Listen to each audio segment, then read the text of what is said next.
Hello বন্ধুরা, কেমন আছেন সবাই? সবাইকে নববর্ষের শুভেচ্ছা। আর এই নববর্ষের শুভেচ্ছা জানাচ্ছি আমি শ্রীলঙ্কার কলম্বোতে এসে। আমি এখন দাঁড়িয়ে আছি শ্রীলঙ্কার কলম্বোর গালে বেস গ্রিন জায়গাটার নাম।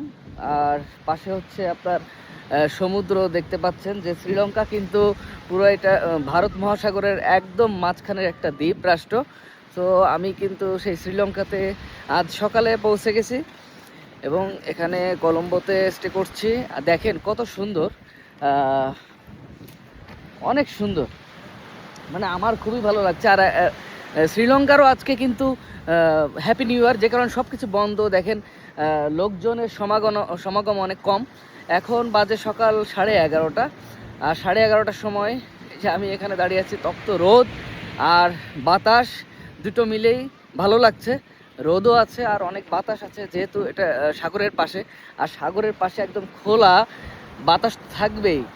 আর দেখেন মানে শ্রীলঙ্কা, আমরা যতটা ভাবি যে শ্রীলঙ্কা, আর শ্রীলঙ্কা আসলে দেখেন কত উন্নত।